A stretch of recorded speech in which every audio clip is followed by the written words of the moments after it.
Hello everyone and welcome to another session in Who Wrote the Bible. In the first two sessions, we've been looking generally at the Old Testament, at the historical witnesses who over time bore witness to what God was doing, the way he spoke to his people through his prophets. And now we want to focus on particular prophets, particular books, especially those ones who over time have engendered some sort of discussion or even controversy about who wrote them. So we want to look at those discussions in this session and in the next session. So today we focus on the books written by Moses, traditionally ascribed to Moses, and the book written by the prophet Isaiah. So let's look first at the traditional views ascribed to these books. We're going to start by looking at the Pentateuch. That's the first 5 books of the Old Testament: Genesis, Exodus, Leviticus, Numbers, and Deuteronomy. Traditionally, scholars have said that these books were written by Moses, and there's some debate about when they were written. Some scholars ascribe it earlier, around 1400 BC, some later, 1200 BC, depending on how you read the archaeological evidence. So that's the traditional view. And with regard to Isaiah, generally speaking, around 700 BC. We'll look a little more about his exact dates later in the session. But just as a big picture, a general idea, those are the traditional views. But in both of those cases, over time, the scholars began to question some of those traditional views, at least some scholars. And so we want to look at those discussions, those controversies, what prompted them, how did they come about, and also how can we respond to some of those challenges. So we'll look through each of those cases. So let's start with the case of Moses and the Pentateuch. What really are we talking about here? Well, we said that while it was assumed throughout history that Moses wrote the Pentateuch around 1400 or 1200 BC, somewhere around there, there were some questions and some concerns. Let's look at a couple of those. One has to do with the report of the death of Moses. If you look at the last chapter of the last book of the Pentateuch, Deuteronomy chapter 34, there's an account in there of Moses' death. And so this seems to be an interesting challenge for those who would say that Moses wrote all of the Pentateuch. How did Moses write about his own death? How did he write about his death after his death? Clearly, it creates a challenge for us to think about how Moses could have wrote about his own death at the end of his book. And in a similar way, there's this fascinating verse in Numbers chapter 12 that says, "Now the man Moses was very humble, more than all men who were on the face of the earth," which raises another question. If Moses wrote this, would he really write that he was the humblest man on all the earth? I mean, I suppose if it was true, he had to write what was true, right? But still, it does speak of Moses in the third person. Would Moses, as he's writing, speak in the third person about himself? Again, an interesting challenge. Also, we have various explanatory notes that are scattered throughout the Pentateuch about references to place names or circumstances. I mentioned here passages in Deuteronomy 2 where Moses is speaking in the first person. He's saying, God told me to do this or to go here, and we went there. So he's speaking in the first person. But then there's almost like a parenthesis, an editorial comment, almost we would call it a footnote, in which there's a statement about why certain places are called certain things and the way things used to be called. It's almost as if a later editor has come along and was reading these comments and wanted their readers to understand something more about the place names that Moses mentions. So another instance where we can say that Moses wrote the Pentateuch, but there seems to be these passages that doesn't appear, at least at first glance, they would have come from the hand of Moses. Here's a couple other interesting facts. Sometimes when place names are mentioned, they're place names that seem to come from later in the history of Israel. For example, in Genesis 14:14, there's a reference to the city of Dan. But later, if we read in the book of Joshua, or Judges, that the word Dan, the city named Dan, was actually got its name much later. And it's because it's named after one of the tribes of Israel. So early on in the story, as early as Genesis 14, that particular place would not have been called Dan. And yet here it is, that name is used early in the story of Genesis. Moses did not cross over into the promised land. So how is he using this name Dan that comes along after the children of Israel actually wind up in Canaan? And there's another example in Genesis 36 that refers to Edom. The problem is when it refers to Edom, it also says that this happened after or before the monarchy in Israel. Well, the monarchy was still way off in the future as we look at the book of Genesis. It's talking about the days of King Saul and David. This would have been much later than Moses' period. So why is there a phrase like that talking about the future? It looks as if, again, at first glance, as if someone later in history is adding or amending or adding commentary, editing commentary for this particular passage. There's also an issue with regard to sources. As you read through the text, there seems to be some duplicate or maybe different, diverse views of certain events that happened. For example, the creation. There seems to be one story of creation in Genesis 1. And in Genesis 2, you get the same story, but from a different perspective and burrowing down maybe in the last couple days of creation. Why does that occur? And other stories, like the stories of the covenant, you have a whole telling of many of the laws in, say, Exodus and Leviticus, but then you get to Deuteronomy, and some of those same laws and some of those same traditions are recorded again. What do we do with these, what apparently are different sources or different descriptions of the same events? And then there are different names for God. Sometimes the name for God is the one we see here, YHWH. We pronounce it Yahweh. Sometimes it's pronounced Jehovah. It is that unique name of God that is revealed to Moses. And we see that all the way throughout Scripture, even before that name is revealed to Moses in the book of Genesis, for example. And then other times we have a different name for God, the more general name Elohim. Sometimes Elohim is used, sometimes Yahweh is used. Why these different names? What is the real name of the God that this person is writing about? Did different writers use different names for God? That's one of the questions that's asked. And also, of course, we have these stories that go before Moses. What about the story of creation? How did anybody get that information? How about the stories about the patriarchs, about Abraham and Isaac and Jacob? Those were all before the time of Moses. What sources did he use? Where did he get that information?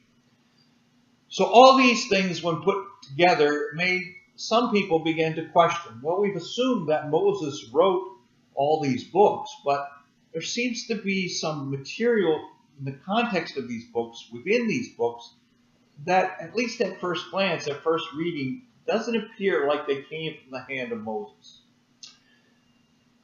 So obviously over time, people began to ask these things. And as scholars became more and more emboldened to ask these questions, they began to publish works that asked these questions out loud. And so let's look a little bit at some of the history of these questions, some historic arguments on this in this regard. Now, the historic challenge to the traditional assumption actually comes from Jewish scholars. Without getting into a lot of detail of the long history, we'll kind of start, perhaps even arbitrarily, somewhere in the Middle Ages. In the Middle Ages, in Spain, there was this tremendous birth of kind of a scholarly community. It was sometimes Jewish, sometimes Islamic. The two worked together in that community. It was like a renaissance almost in the medieval period of thinking and scholarly achievements. And in the middle of this think tank, so to speak, there's this wonderful individual, Abraham Ibn Ezra. We'll hear about him again when we talk about Isaiah. And he looks at the Old Testament writings in Hebrew, the Tanakh, and he asks some of these questions that we just mentioned with regard to Moses. And he wonders out loud, how do we explain this? Now, he doesn't come right out and say that Moses didn't write them. He raises the possibility and he describes it as a mystery. And how do we get to the bottom of this? So it's really in the Jewish community itself that folks begin to at least ask the questions about maybe this traditional view needs some sort of editing. By the time we get to Spinoza, however, in the 17th century, he goes even further. He's from Amsterdam. He says flat out, Moses did not write them. This must have come later. Moses could not have written all this book that we call the Pentateuch. He just didn't. Now, Spinoza is an interesting character. Eventually, he questions the idea of God himself. Some people accuse him of being a pantheist. And in his day, the Jewish communities actually excommunicated him from the Jewish congregations. But here you have a scholar in the 17th century from a Jewish perspective that is just outright questioning the Mosaic authorship of the Pentateuch. But in more modern times, those questions continued in the West as well, not just and in the Christian West, not just in the Jewish community, but in the Christian community. And this was a long time coming. You can go all the way back to the Renaissance, where humanism began to come into its own. This whole belief that humanity is a reflection of God, that human beings have this ability to think God's thoughts after him. And so there's this glorification, really, of the human figure, the human mind. These are the days where Michelangelo and Leonardo da Vinci created these beautiful works of art about the human being, celebrating the glory that is humanity. And it's a small step from that humanism to this idea of rationalism, that the human mind can think, the human mind can reason, that you don't need to resort to mystery, or you don't have to resort to speculation or superstition, kind of a wholesale rejection almost of the superstition and mythology of the medieval period. And we're going to think these things through rationally. And so the scriptures then, they began to look at them not so much as the mysterious work of God, but rather as a body of literature, as a body of text, like any other human text. And people began to apply that view for the scriptures. How do we look at the scriptures as just another human text, like so many other historic texts?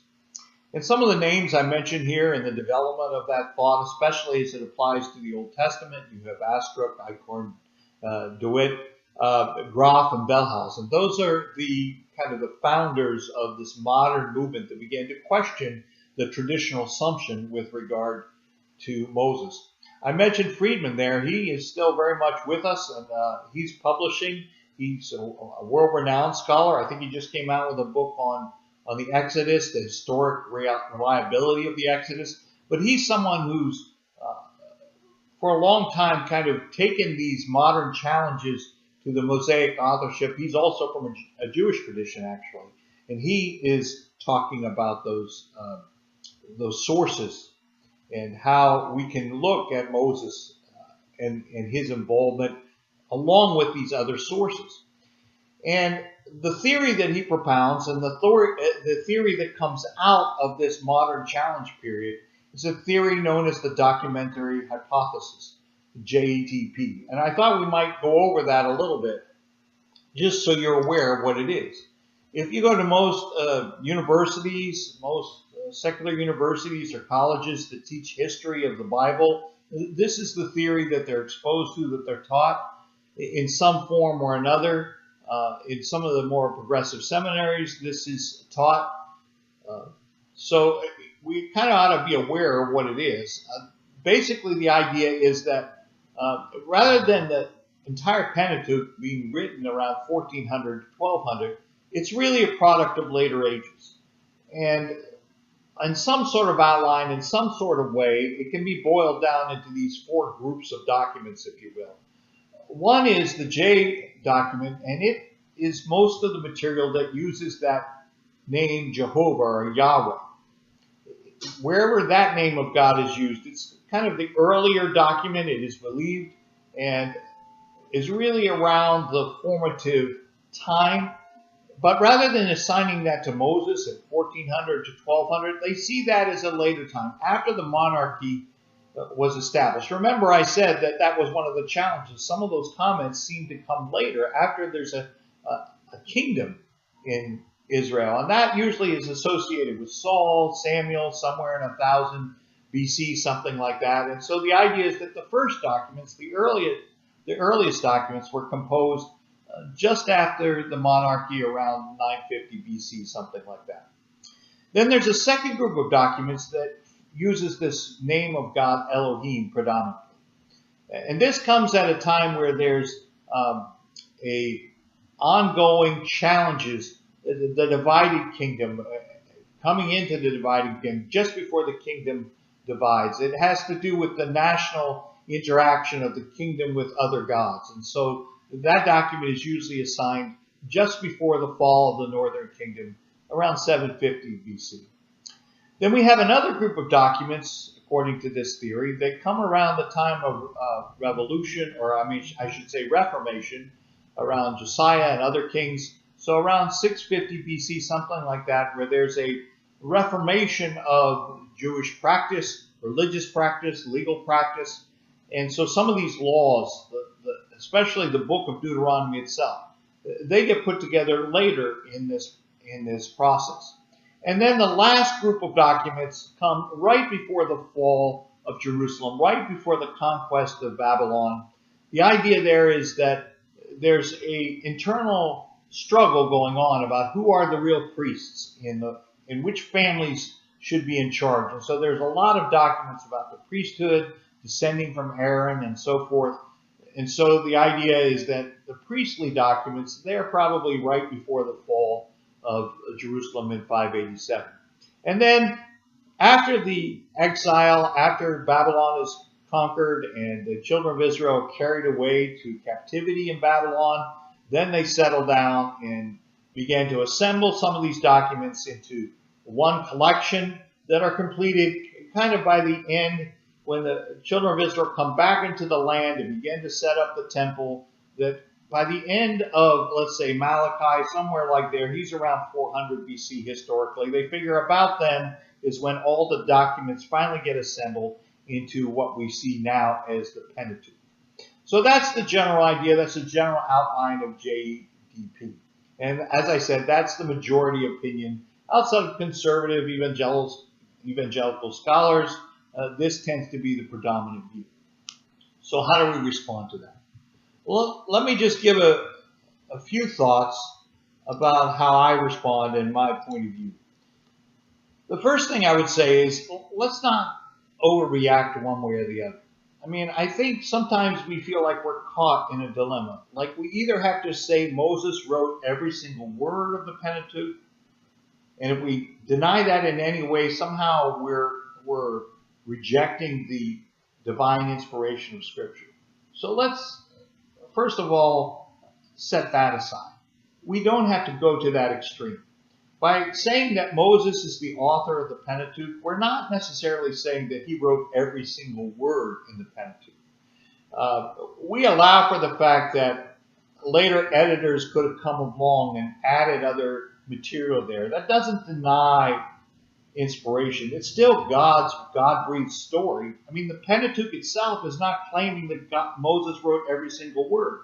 Now, there are statements that Moses wrote this down, he wrote that down, these laws down, this account down. There are statements that Moses wrote some of it, but there's nothing in there about saying that he wrote every single word. And so let's not overreact and feel like we have to say to that extreme. We can allow editors and so forth and still see it as a divine work of God. Having said that, however, we don't want to go to the other extreme and say that none of this happened, none of this is historical. We don't want to go to the extreme that says, well, I know it says Moses did such and such, but he really didn't do it. It's mythology. It's later interpolation into the past. It's projecting back into the past. No, we don't want to go to that extreme either. I mean, where the law of Moses says that Moses said this and did this and wrote this down, well, he did. I mean, we're talking about facts here, actual history, not imagined history. That to me is the two barriers there, or the two borders that we want to put in place. On top of that, what about this use of sources? Well, again, the use of sources by itself does not detract from the inspiration of the scriptures. I mean, Moses certainly used some sort of source when it comes to the revelation of Genesis, the creation stories. I mean, yes, God could have communicated to him directly and gave him word for word these stories. But when we look at Genesis 1 and Genesis 2, for example, and see two different kind of varied perspectives on the creation, God could have worked through that process too. So it doesn't mean, again, it's not like he's inventing facts or he's repeating history or fantasy. He's repeating history. Those sources happen to be true. So the use of sources in and of by themselves does not detract from the inspiration of God's law and the Torah. And the other important truth here we want to point out is that when it comes to this JEDP theory, there's no real documentary evidence to support it. I mean, these supposed documents, the J document, E document, the different structures, orders, we don't really have any documents like that. The earliest documents we have, the Old Testament, are the ones that we found in the Dead Sea Scrolls. And they all represent entire books, if you will, not fragmented books where some pieces of J, some pieces of E. We don't have that. And also, by the way, the Septuagint that we went over a couple weeks ago, this Greek translation that also happened about the same time in the 1st or century, 2nd century BC. We don't have any evidence. So the theoretical documents, JEDP, there's no documentary evidence of that. The only documentary evidence we have is of the whole thing. Now, admittedly, it's 1st or century, 2nd century BC, 100 BC, 200 BC, maybe a little bit older than that. So certainly, even JEDP says it was completed by 400, some 200 years earlier. Well, let's just be clear, there is no documentary evidence in itself supporting that theory. And I would go even a step further. Let's say, for the sake of argument, that these documents were kind of combined. The Pentateuch was put together somewhere in that 400 BC area. Even if that were true, to me, it's kind of a stretch to see how we got from 400 BC to 200 BC or 100 BC, 200 or 300 years. And by that point in the history of time, the Pentateuch is seen as the law of Moses. It's regarded as the law of Moses. It's believed to be written by Moses with the authority of Moses. We saw the stories surrounding the Greek translation, the Septuagint. We saw the sacredness with which these books were handled. That can only be explained by realizing that by that point in time, by 200 BC, 100 BC, people revered these works in their entirety. It's hard to see how, if it were compiled by these anonymous editors somewhere along the line without names, cobbled together by editors, no matter how worthy, that a whole generation of people would look at that as holy, divine, inspired work.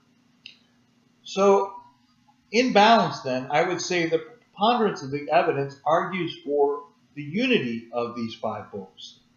And if there are unity of the books, there's nothing in and of itself that suggests that they had to be written later than when tradition says they were written by 1400.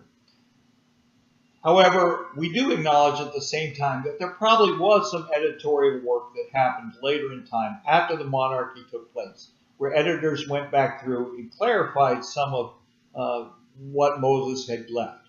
I see no problem with that. That clearly seems to be the best explanation, but that does not detract from the inspired nature of this work. This is still God-breathed story, and it still gives us actual historic fact. The whole reason why editors are there adding information is to make it clear that this is actual historical fact. This is not made up stuff. This is things that Moses actually said, Moses actually did. So that's my perspective on the Moses story. So let's kind of go back here a little bit, and let's now jump into the Isaiah story here. What's going on there, and why are there discussions and controversy around Isaiah? So let's first look at the literary challenge. Why is there an issue with regarding that? As I said, the traditional view is that Isaiah wrote this somewhere in the 8th century, the turn of the 8th century, around 700 BC. Here we can see his exact dates. His exact dates are somewhere around 740 to 685 BC. So that's the area of his ministry, and you can see we have a little table here that shows that he served under 5 different kings of Judah. Now remember, at this particular time in Israel, there are 2 kingdoms, not just one kingdom of Israel. The kingdoms have actually been divided into 2. The united monarchy that happened under Saul and David and Solomon, now the country had split in 2. The northern part of the country was called Israel, and the southern part of the country was called Judah. And Isaiah worked mostly in that southern half, the southern part of Judah, and there were 5 kings under whom he served during that particular time. In the north, there were 2 kings through this time. They had a more stable leadership. The problem is, however, that their days were numbered. And while Isaiah was still prophesying, still in his ministry, the northern kingdom falls. The Assyrian Empire invades the northern section of Israel, conquers it, takes the people captive in 722 BC. So by the end of Isaiah's ministry, there is no more northern country called Israel. There's just the southern country called Judah. And that happens all as a result of the invasions of Assyria. And you can see I've listed out some of the emperors that were around at the time of Isaiah's ministry. So historically, that's when Isaiah lived. That's what he witnessed firsthand. Now, if we dig a little deeper then, let's look at some of the key dates then that are surrounding this book. The first 3 we kind of already mentioned. Isaiah is called to ministry somewhere around 740 BC. And then this terrible event of Assyria coming in, and as part of God's judgment on the northern kingdom of Israel, they conquer Israel, take captives, destroy that northern kingdom. And then in 685 is the date that we normally ascribe to the prophet dying. However, there's 2 other important events on the horizon, and they're going to be important here in a moment, but let's just lay them out on the table first. In 587, 586 BC is a critical date in the history of Israel. It's when Judah falls to Babylon. A new empire will rise, the empire of Babylon. Just as Assyria comes in and destroys the northern kingdom of Israel, Babylon is going to ascend. They're going to come and destroy the southern kingdom of Judah and destroy Jerusalem and the temple in the mix. But then, in about 70 years later, a new empire will rise, the empire of Persia, and they're going to give permission to the captives of Babylon to return and rebuild the temple. And that whole process begins around 538 BC with the Persian emperor Cyrus. So I point those dates out because these dates are all discussed in the book of Isaiah. If we look at roughly kind of breaking down the story of Isaiah, the text of Isaiah, the first 39 chapters all deal with admonitions and events that happened during Isaiah's lifetime. And you can walk through those. But when you get to chapter 40, there's a different perspective. There's a lot of talk about Babylon and being in exile in Babylon. And the challenge there is Isaiah is no longer alive by that point. He dies in 685, but Judah doesn't fall to 586. And so how is he talking about Babylon and being in exile in Babylon when he's not experiencing this?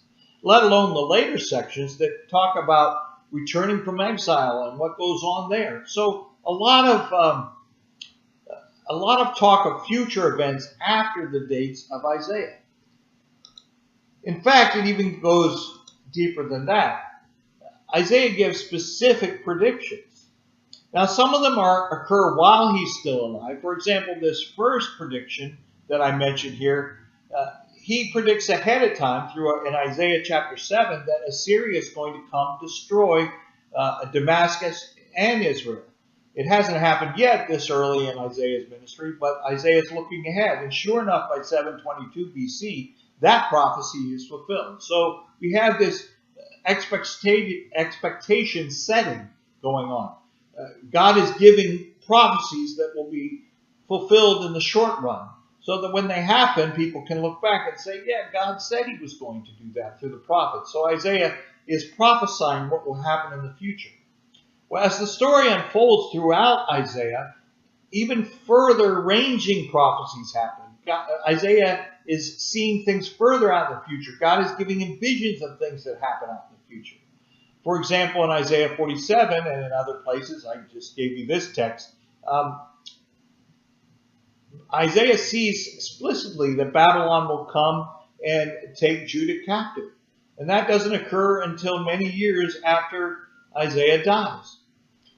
And even more famously and remarkably, way before Cyrus is even thought of, imagined, a gleam in his father's eye, if you will, well before that happened, Isaiah names him by name as the one that God will use to restore the people after the exile. So extraordinary detail about what will happen off in the future. And so these specific elements are given.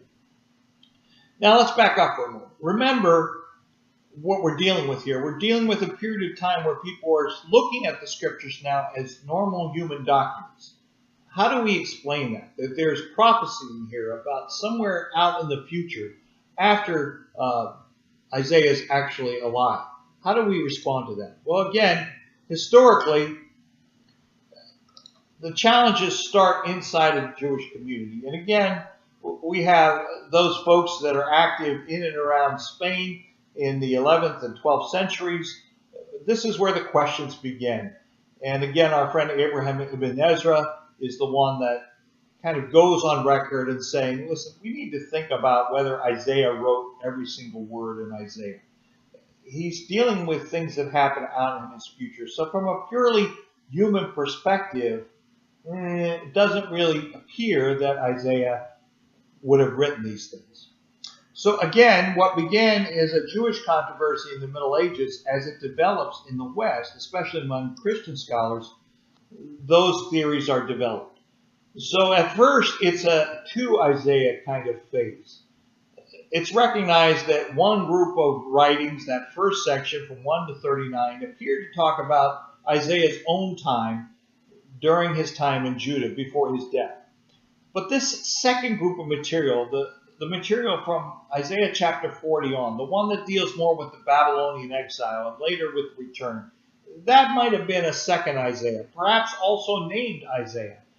So there's really two works, two Isaiahs, if you will, that later get combined into one book.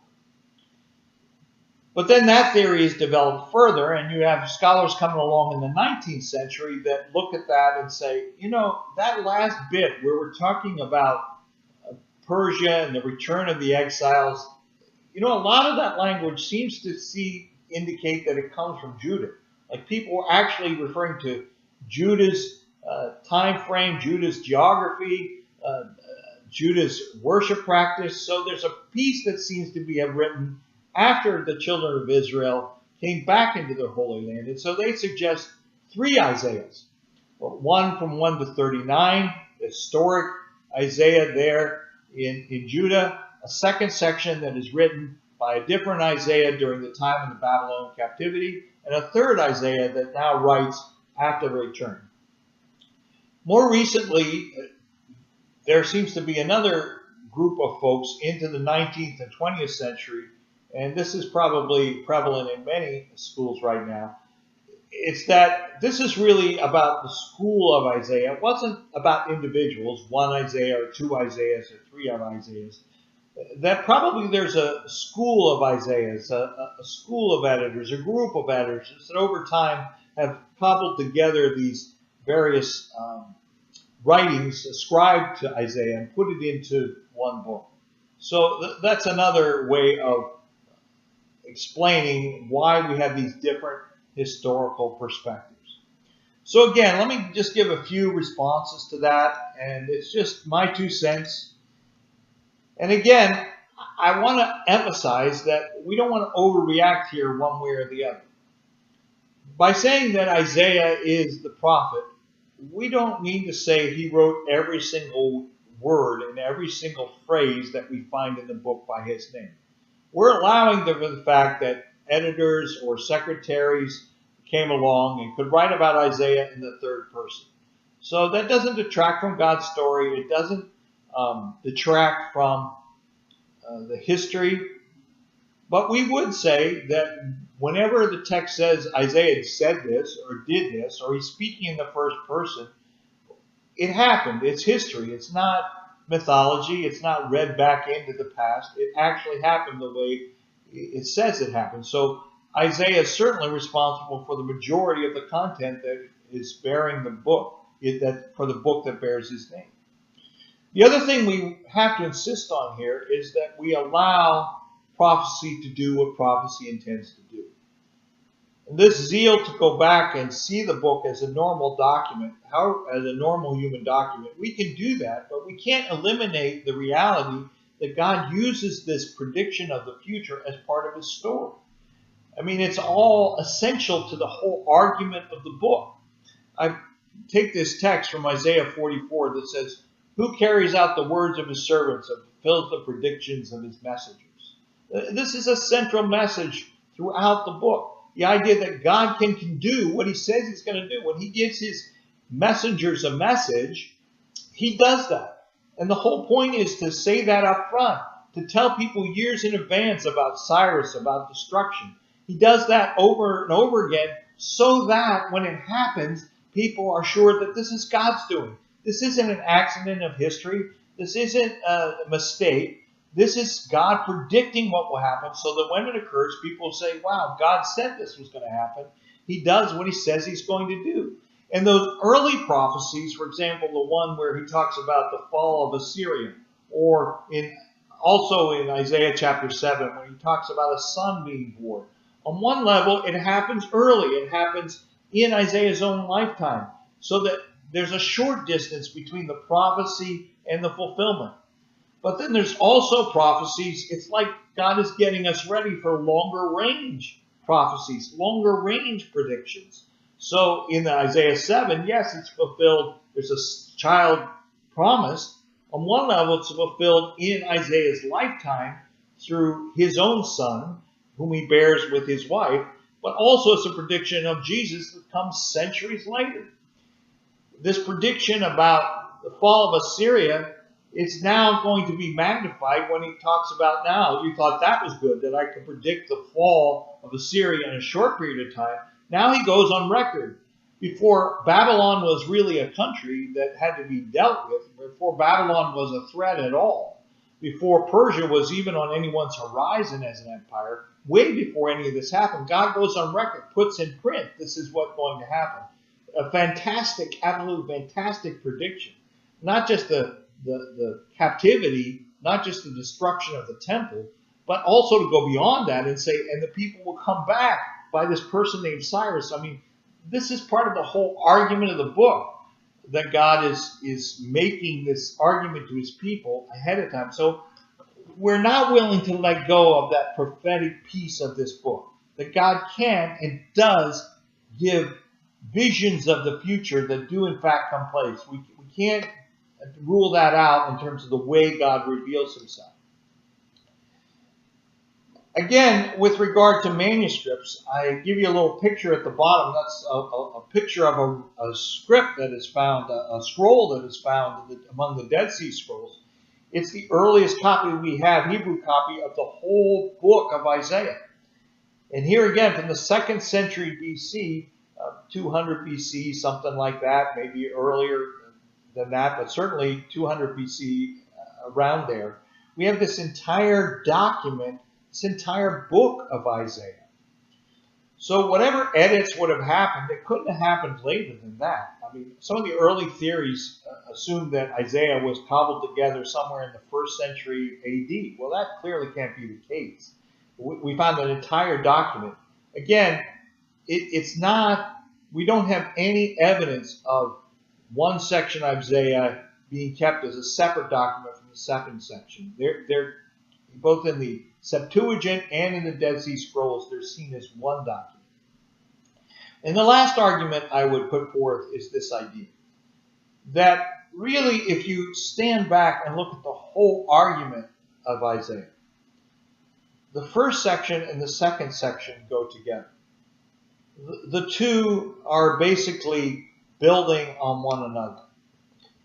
Scholars have gone back through and saw, for example, there's more arguing for the unity than arguing for the division. For example, I'll just pick one example. One of the names for God that Isaiah uses is the Holy One of Israel. Well, that occurs some 12 times in the first section of Isaiah and 14 times in the second. So there is this same name for God that doesn't appear anywhere else, but appears in both sections of Isaiah. Just one instance of many ways in which it looks like the same author was the author of both. So the way that the book unfolds, the story that's being told is an integrated story. In fact, some scholars who try to argue for multiple editors are astounded by the quality of the editors. I mean, the editors have done, in their opinion, a marvelous job making it appear like one story. I would argue that the reason it appears as one story is because it is one story by one author. And as we close out this, I do want to look at one text. Let me just look at one text from Isaiah chapter 39. So let me just put that in here. And let me just read that chapter to you. It's a very short chapter. And the story is a transition. It's the end of that first part of Isaiah, the first section, and it's the section in between. It's the transitional chapter. It says, at that time, Marduk-Baladan, son of Baladan, king of Babylon, sent Hezekiah letters and a gift because he had heard of his illness and recovery. Now, at this point, Babylon is a small nation.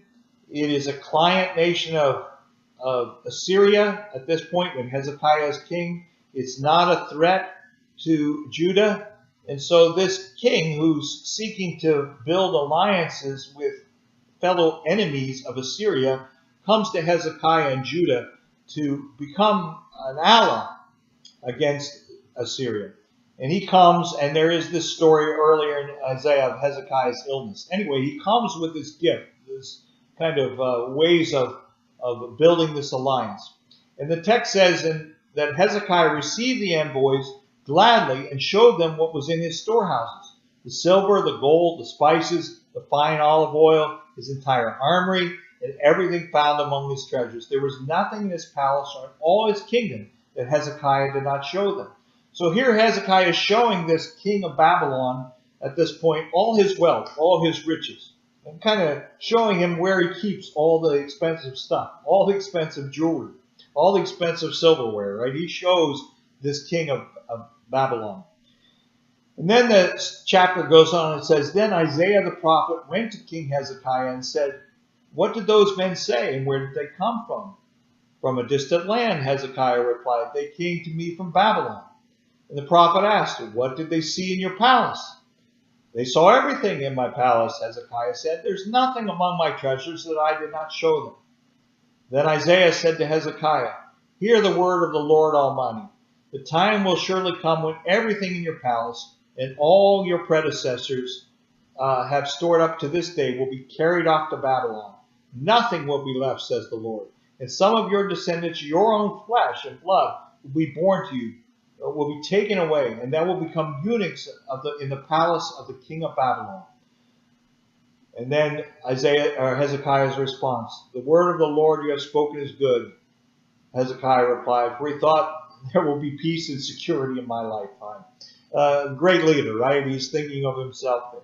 But you see how integral this chapter, this transitional chapter, Isaiah actually pulls it out of his historical sequence to put it at this place in the text.